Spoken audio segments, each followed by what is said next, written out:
Welcome back, listeners. And this week I am so excited because we have Amelia Mellor joining us, who is the author of The Grandest Bookshop in the World, which, if you haven't seen the divine cover yet, it is the most beautiful middle grade story. But also I really recommend that adults can read this one as well, because there's so much to it, and we'll get into more about Amelia's book. But thank you so much for joining us, Amelia.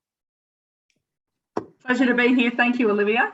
Thank you. So also you've got book 2 in the works now, but what I wanted to start off with is the same question that I start off the podcast with, is what first got you into writing, or when was the moment that you discovered that you were a writer?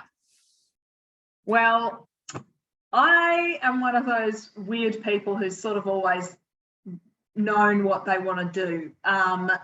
I would say the very first sign that that I was going to be a sort of word nerd came when I would have been, look, my parents swear up and down that this is what happened. I was 3 weeks old when I said my first word, apparently. And I doubted them for years, but then I saw videos of very young babies doing a similar thing. So maybe this is true, who knows? But apparently when I was 3 weeks old, I said hello, because everybody had been saying hello, hello to me. And I made a noise that sounded like hello back to them. When I was a toddler, I used to practice and any big words I'd learned that day every night in my cot, making sure I got them right. I spoke really slowly because I was trying to get all the words right. And then when I was 3 and my mum asked me what I wanted to do when I grew up, I said, I want to work in a shop surrounded by books that I have written, because I didn't know that writing alone was a job. I knew that shopkeeping was a job. So that was my way around that. I used to memorize books when I was really little. I'd get adults to read me the same books over and over till I memorized them. And then I could read them to myself when they were busy with my little siblings.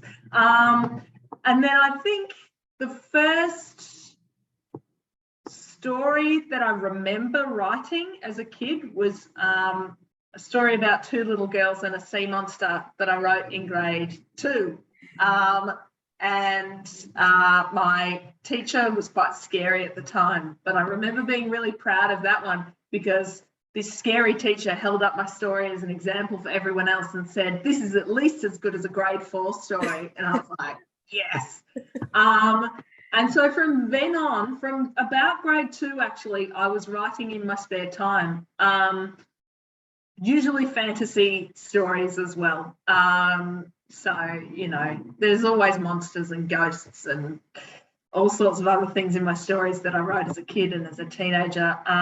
But then the first time anyone really saw my work was when I was in year 12. I wrote a play for the year 7s and 8s.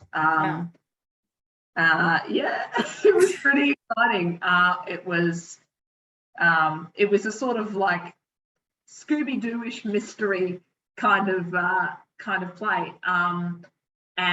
But that was the first time anyone really saw my work on a larger scale. And that really, when I saw my work on stage, I was like, yes, this is what I want my whole life to be. I mean, I'd never really doubted it before because I was always writing all the time and I enjoyed it so much. But the moment of seeing what an impact my creation was having on the audience, like, you know, how they were invested, they were laughing, that really was a defining moment, I think. Yeah. That's incredible. Thank you. Not only that too, it's, you can obviously write in a lot of different ways. Like that's novel screenwriting, like you're a full storyteller. I would love to be a full storyteller. Yeah, I would like to do many things across many genres and many forms. You will have noticed I like to put poetry in my in my novels as well. Yeah. I like playing with the rhythms of language, that kind of thing. So yeah, writing was my creative writing was my major at uni. Yeah. It was my favourite kind of assignment at school. I've always sort of been invested in creating and drama and art. I love those as well. So yeah. What do you attribute your, obviously it's like such a natural born gift, but what do you attribute your imagination to? Like, how does a brand new story come to you? Is it just constantly, you've just got these ideas flowing? Well, I say I'm blessed with imagination and cursed with anxiety. Growing up, it was quite tricky actually having my imagination because there were perils under every staircase and around every corner.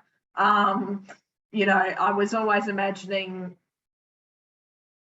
monsters and baddies everywhere, but also, fairies and magical creatures.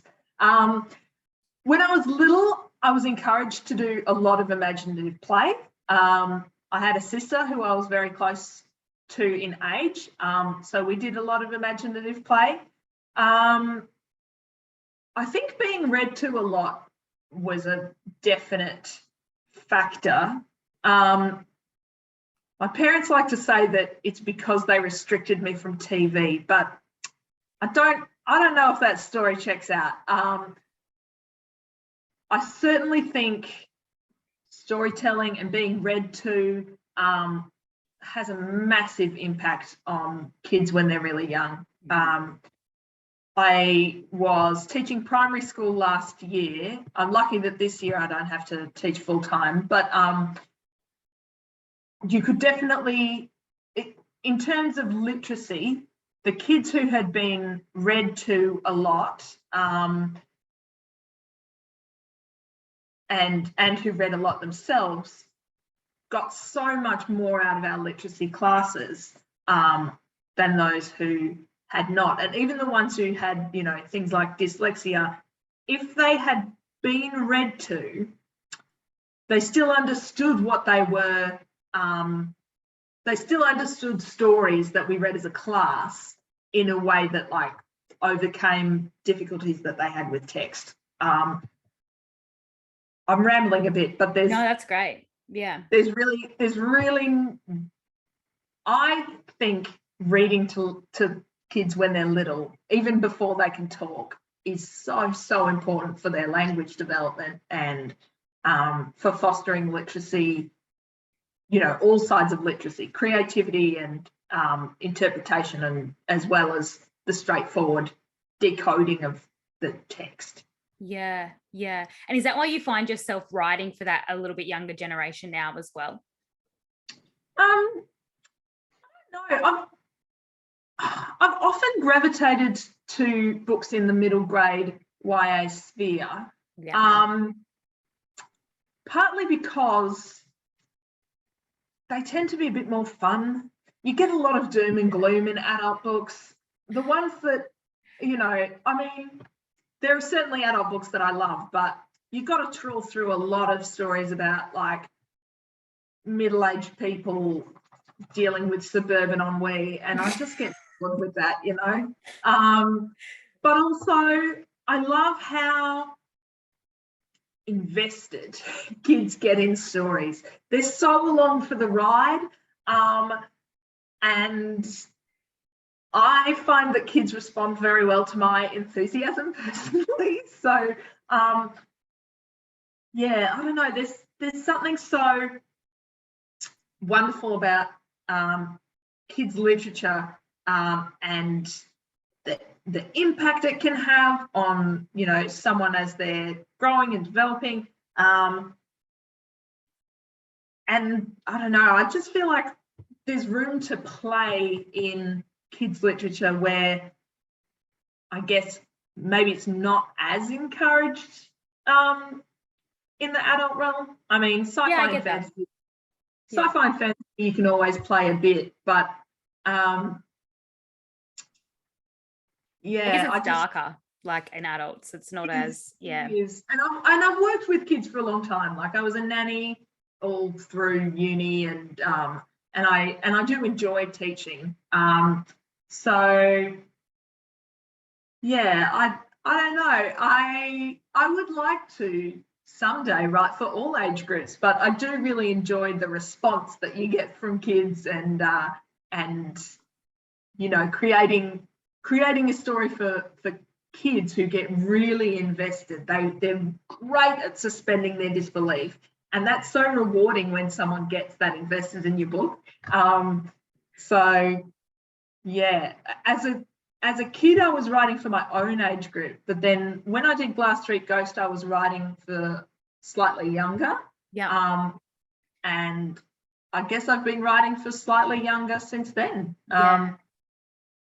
I've done a couple of short stories that were for, you know, for adults, but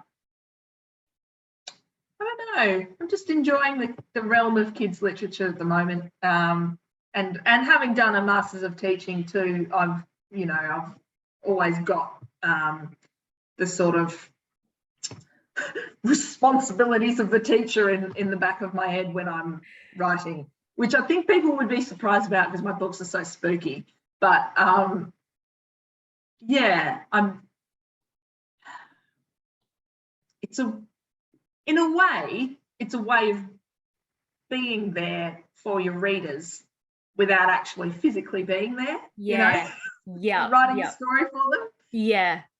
And I can't even imagine the reaction that you would get from some of your kids. Like I personally love the grandest bookshop in the world because you've created the most, it's like a dream world for kids. Like obviously, yeah, there's some spooky aspects to it, but while they're going through this adventure, there is just this dream world that is, it's fun and it's light and it's beautiful while also, you know, incorporating the other aspects that are in it as well. So yeah, you're obviously definitely born to do that. It's a beautiful story. Well, thank you. I couldn't believe no one else had done it because I actually didn't make up any of the departments in the book arcade. Yeah, I want to talk about this. So this is really interesting, especially for someone so creative that's come up with a lot of your own things. The story behind this is technically real. So please dive into how you've turned this into something, you know, fictional in a way, you know. Yeah. Sure. So people often ask me where I get ideas. I can find ideas pretty much anywhere. But the idea for this, what really captivated me about this was this true story of a historical place and a historical figure that was right here in Melbourne. So in the late 1800s, there was a remarkable fellow called Edward William Cole. He got a start as a bookseller in the Eastern Market, also called Paddy's Market, which was on Burke Street up near the Parliament House end. Yeah. But by 1883, he'd built up his little bookshop into a gigantic bookshop. It was called Cole's Book Arcade, and it was 3 stories tall, and it had all of these incredible departments. It was kind of like almost a theme park, really. There was a fun house. There was a fernery with talking parrots. There was a monkey exhibit. There was a lolly shop and a toy shop. Live music there all the time. And Mr. Cole, who was not only an author and a marketing genius, but also an incredible activist. He was against the White Australia policy and a lot of other restrictive and oppressive things of the time. Mr. Cole lived up there with his wife Eliza and their 6 kids. And when I found out about this, I was at first just captivated by Mr. Cole and the arcade. But when I found out that there were 6 kids who lived there, I was like, I have got to write a story about this. As for why I decided to put a bit of a fantastical spin on it, I first of all thought, what's something I can do that no one else would do? What's a kind of idea so crazy that only I can do it. But also, the arcade was so wonderful on its own that it seemed to easily fit together with this fantastical aspect.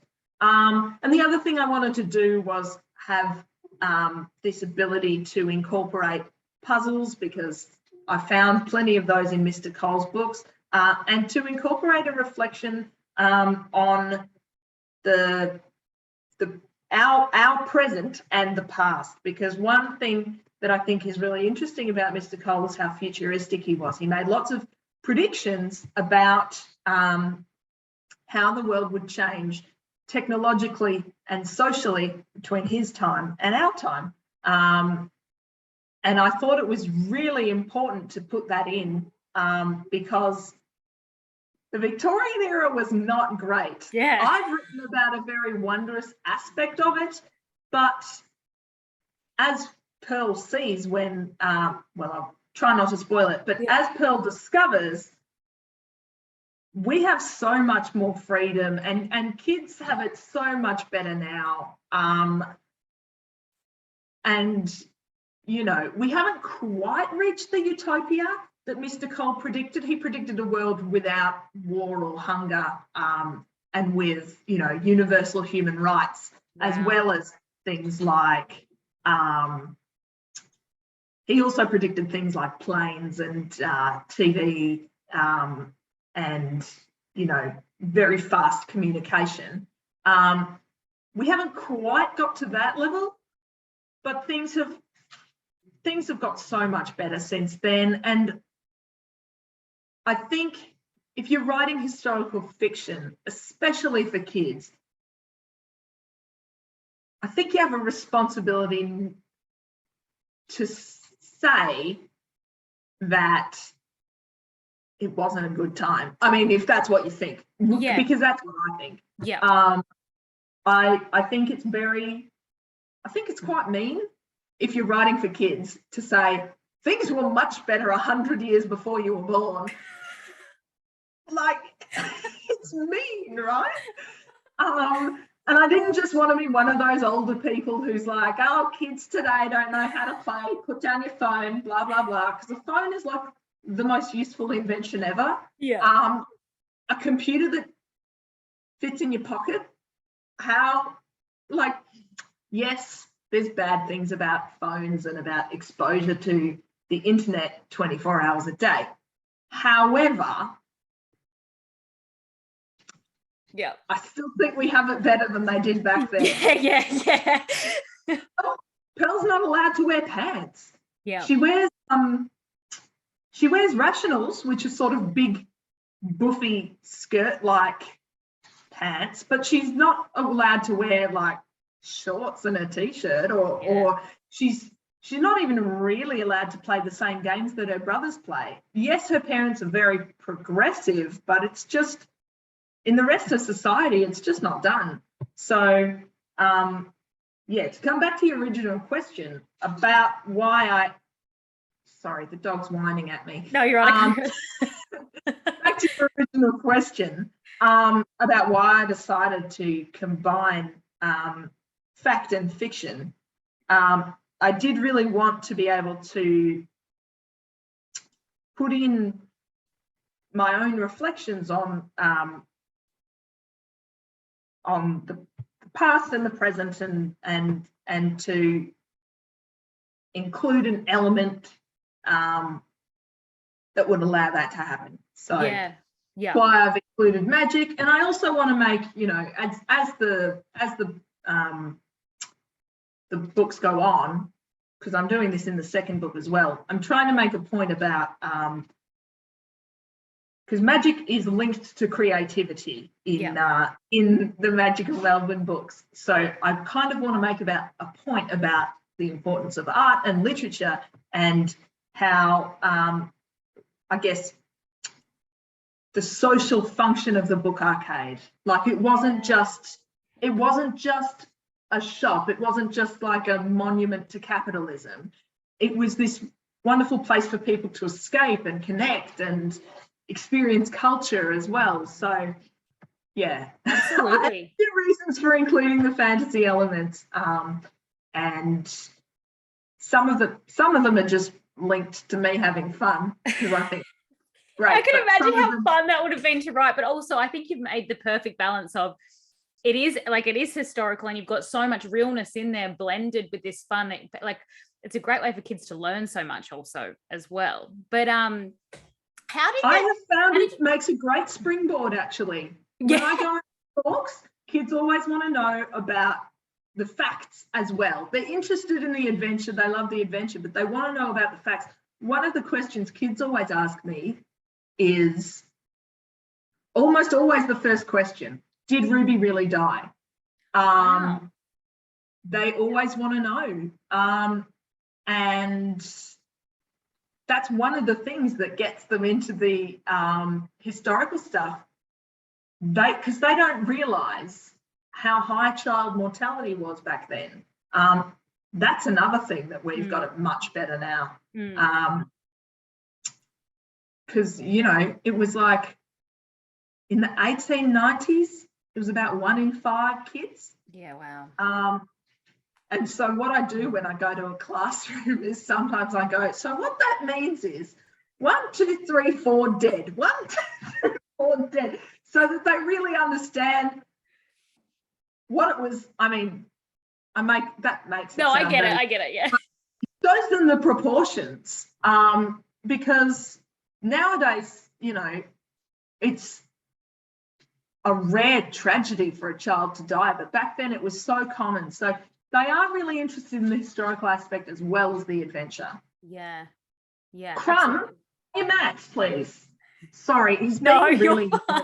He's normally quiet the whole day. What type of dog is he? Please. He's my sister's miniature poodle. Oh, gorgeous. And so I have him half the week and she has him the other half. Oh, gorgeous. I do really want to know, how did this story, how did you find out about Mr. Cole, and what was the process of putting so much research behind that? Yeah.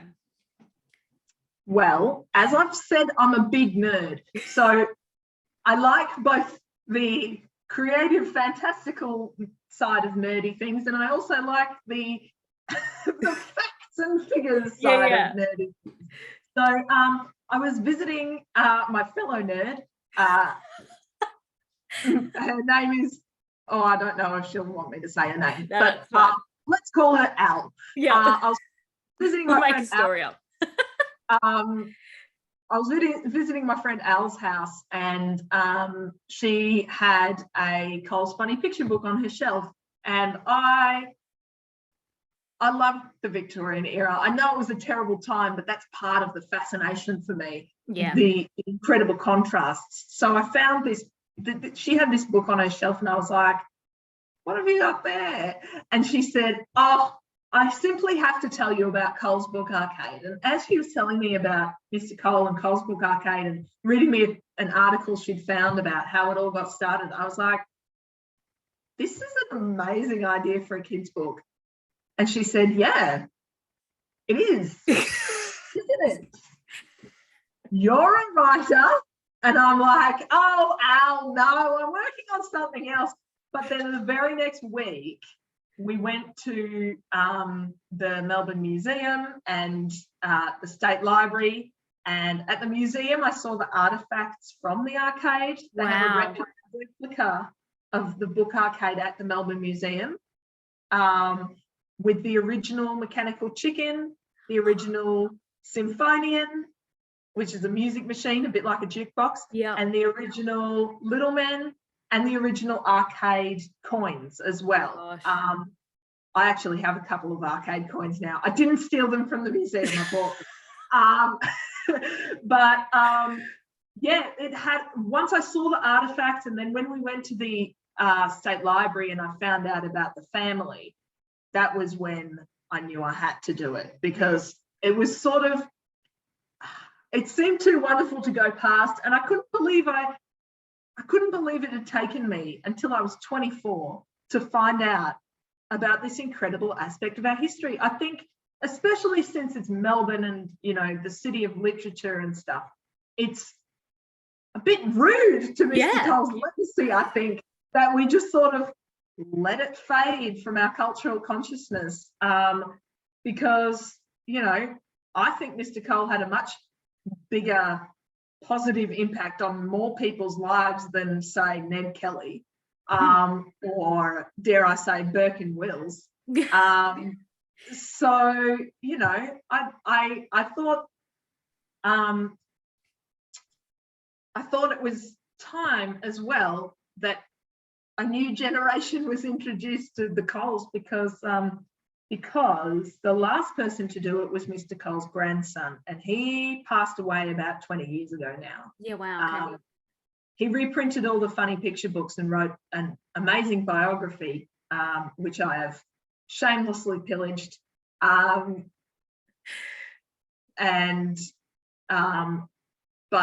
he was, you know, he was sort of the last one to bring it back for kids. There was there have been two other authors that I know of, Lisa Lang and Richard Bronowski, who've done biographies for adults, as well as a novel for adults by Lisa Lang. But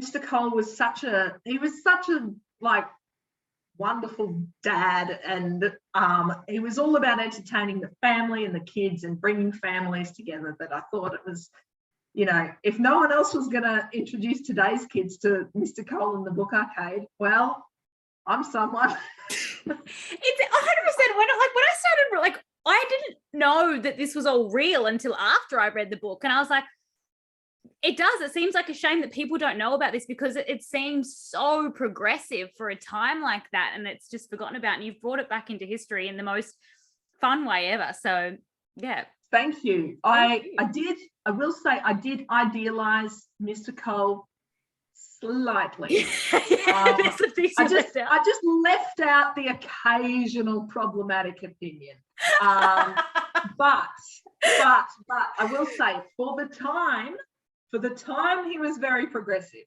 Yeah. I think if he were to pop back into the room today, we need to bring him up to speed first on a couple of things. Yes.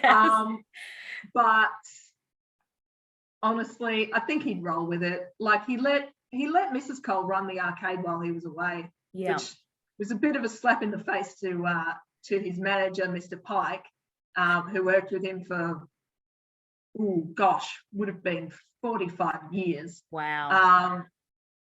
But he did love and respect Mrs. Cole enough to give her full charge of the arcade when he was away on business. So, yeah.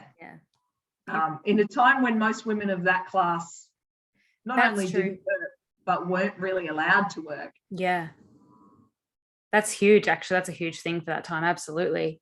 Now I want to change conversation a little bit. I do want to come back and I want to talk about your second book. I mean, I could talk about, oh my goodness, we've gone for half an hour. Sorry. I just want to ask a quick question. So just for writers that are this is mostly for writers that are up and coming and getting involved in the writing industry. Now, you said you were were you working full-time until this year, as well as writing on the side? Is that what? Yeah. How did you find time for that, and how did you learn to balance, and also how did you wean your way out?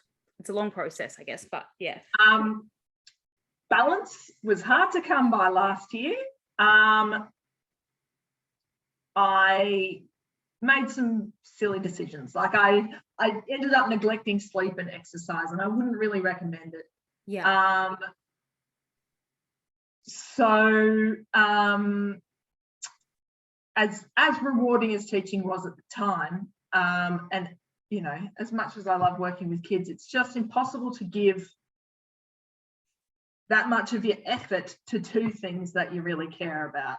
So it wasn't a great idea. Yeah. Certainly working full time was easier when I didn't have deadlines to worry about, because I was teaching full time in, when was it? It would have been in 2019, I did a term at a high school on a long service leave position. I was working full time then, and I was writing outside of school then as well. But I wasn't trying to make deadlines then. Yeah. It's much harder to do. So, yeah. Luckily, teaching is one of those jobs where you can use your holidays to write, but I hope I don't have to teach full-time and write full-time at the same time, because, you know, something ends up getting neglected, whether it's the writing, the teaching, or you. And unfortunately, the one that ended up being neglected was me. So, you know, turns out you need exercise and sleep. So not a great idea. But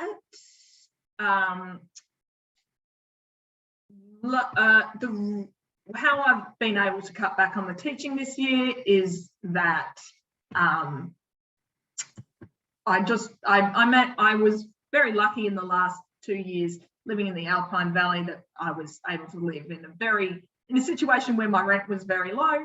So I was able to save up, and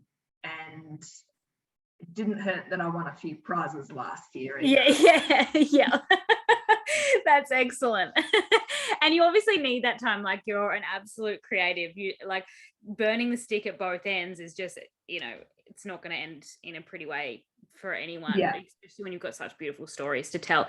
Is there any particular advice that you would pass on to authors right now who are in that space where they're, you know, trying to build their career, or, you know, get some books out there published that are working those long hours? Well, first of all, you're not a machine. You're a human, and you might actually find it becomes harder to write if you don't take care of yourself. When I was just doing the last draft of my new book, having as much time as I needed on that in a day was so different, and it was such a big relief to be able to work on that as much as I needed without having to switch gears mentally. Switching gears mentally is very hard. I had a few retail jobs before I wrote Grandest, and I was writing all the time back then as well, just other manuscripts that haven't been published, you know. But it's much easier to switch gears from a retail job, say what I was doing in a supermarket. You can chatter all day as you're passing things through the machine, and you can turn that off as soon as you walk in the door at home. At least I could. But with teaching, you've got a lot more on your mind. You've got to plan. You're thinking of the plan for the whole term, the plan for the week, the plan for the following day, and you're also thinking about what this kid said and how this kid's doing, and, you know, if so-and-so is going to be okay with the issue that they're having with their self-esteem. And it's much harder to switch gears if you care about it, which I did. So it becomes much harder to change from teaching mode to writing mode. So yeah, leaving my last school was really bittersweet because I loved it, but I haven't wanted to be a teacher since I was 3, you know. Or 3 weeks old. Is that when? Is that helpful? Well, yeah, that's apparently when I said hello. Now, I can't thank you so much for everything that you've shared today. It's been a beautiful conversation. I really recommend that everyone goes out and gets the grandest bookshop in the world. And you've also got, have you got a release date yet or anything for number 2? It's going to be out.